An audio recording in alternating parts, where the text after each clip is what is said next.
You are listening to The Vocal Technologist. Spoken tech for your ears. Well, if you thought the world of money moved fast before, maybe hold on to your digital wallets. Because right now, it feels like it's practically vibrating with energy.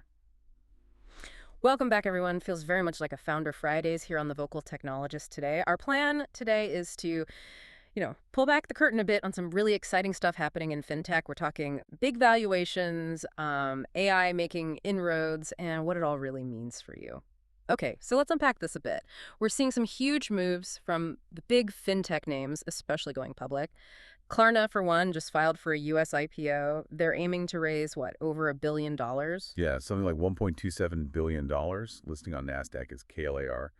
It's significant. And it's not just about expansion, right? They're really pushing AI investment. Exactly, and showing a strong comeback to profit. Plus, they've got like 40 million users just in the U.S. now. It's quite the base. Then you've got Revolut. Their valuation just exploded. $75 billion after a share sale for staff.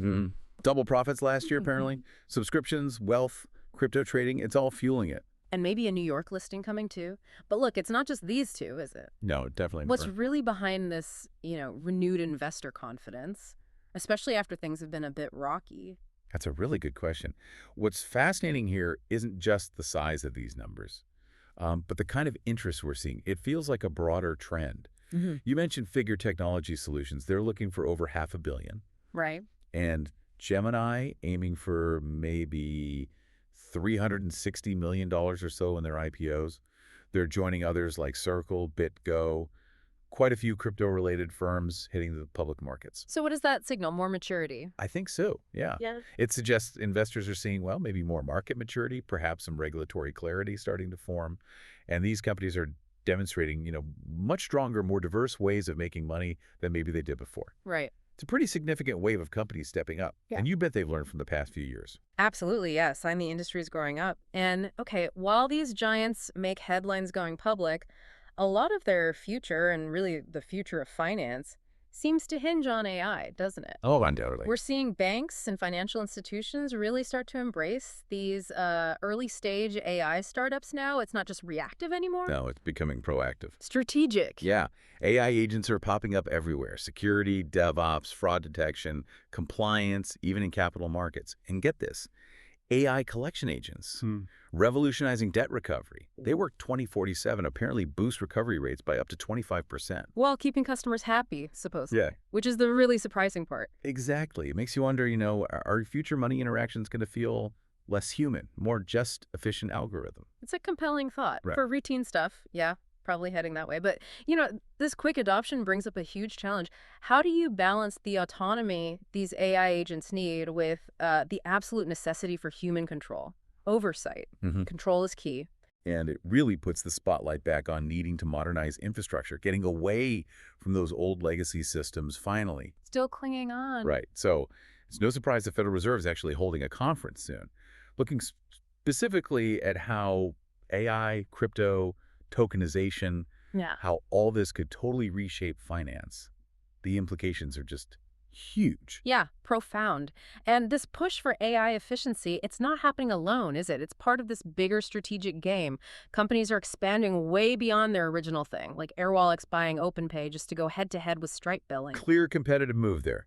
Direct challenge. And Block Square, they've got this roadmap out to 2026. Forget the list of features. It's more like... An ecosystem play. Exactly, like ACH payments, syncing inventory with Shopify, automatic credit card surcharges, even accepting Bitcoin starting later this year. It's about giving users more tools, all in one spot, making it stickier. Which leads perfectly into the whole super app trend. Look at OnePay, backed by Walmart. They're adding wireless plans now, $35 a month for unlimited 5G. Wow. So your payment app is now your phone provider. Pretty much. It pushes them much closer to being a U.S. super app, kind of like Klarna and Nubank are doing elsewhere. Wow. Embed more and more services. But that user stickiness, keep them in the app.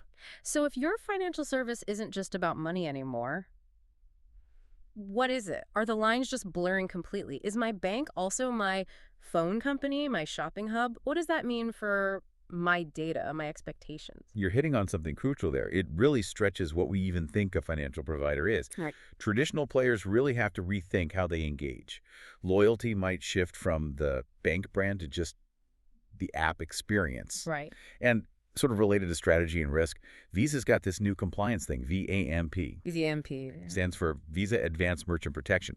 The goal is basically to cut global fraud losses by like $2.5 billion.